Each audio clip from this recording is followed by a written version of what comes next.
This will be a brief summary from our lesson on the 17th of December before Christmas. The subject was prophecy, and we had the second annual world-famous Christmas quiz. We talked about what is prophecy. It's predictive in nature.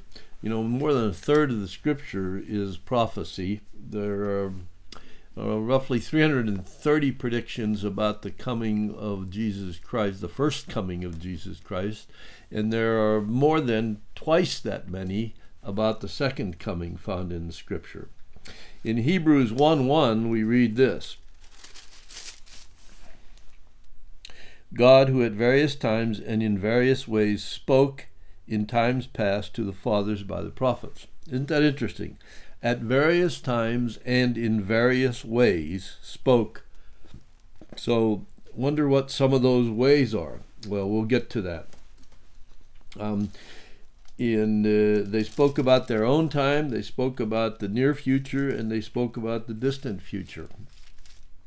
And I would say that prophesying something 300, 400, 500, 600 years, 1,000 years ahead of time would be foretelling of the far distant future.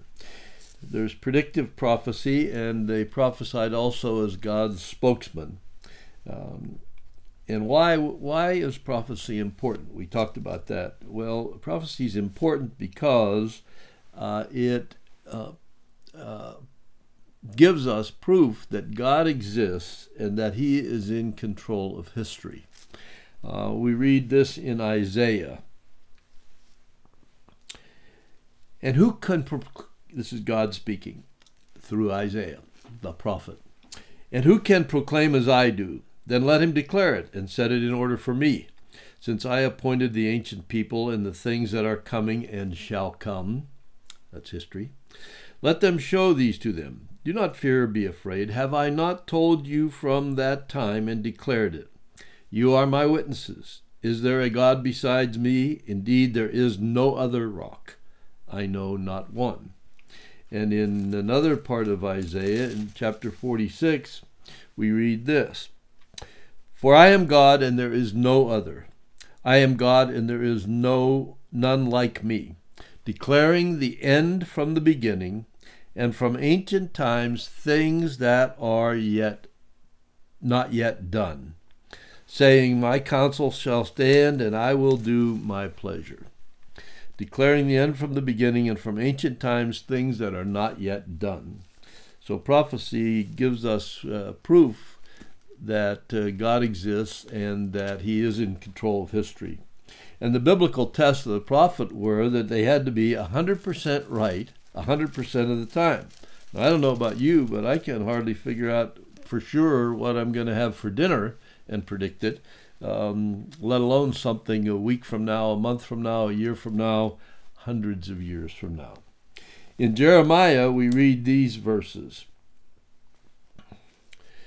Then the prophet Jeremiah spoke to the prophet Hananiah in the presence of the priests and in the presence of all the people who stood in the house of God.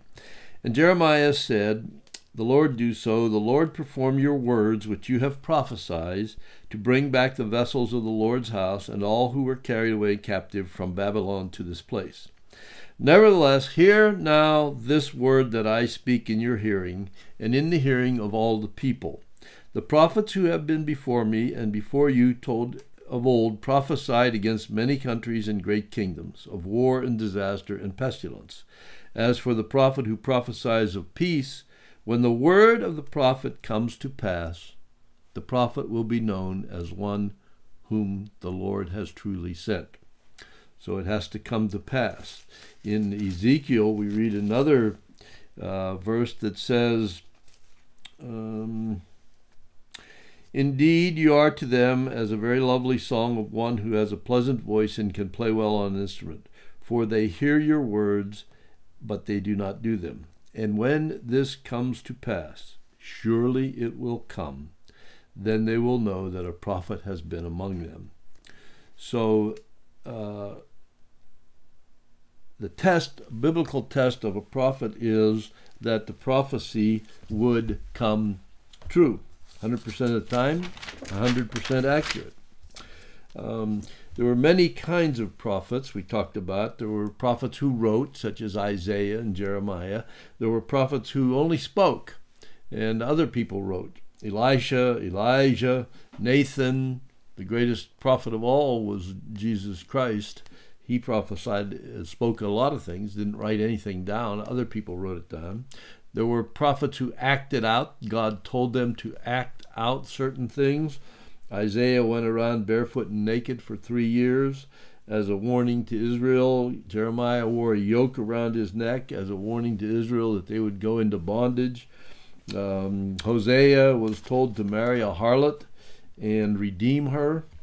And then there's symbolic types of prophecy, individual lives. For example, the life of Joseph, who was sold into slavery and went to become the number 2 guy in Pharaoh's court and was redeemed by saving his whole family and all of the Israelites. There are events, the whole journey of the Israelite people into bondage and out of bondage and being redeemed by God are symbolic events. And then there are objects that are symbolic of prophecy. The Ark of the Covenant, all the parts of the Ark of the Covenant, the mercy seat. So we're going to do a much longer lesson on prophecy in the near future. And then we had the 2nd annual world famous Christmas quiz with huge prizes. And I trust that you had a Merry Christmas. We're not having a lesson either last Tuesday, the Tuesday Christmas Eve, and nor New Year's Eve. Our next lesson will be the first Tuesday then in January. God bless you.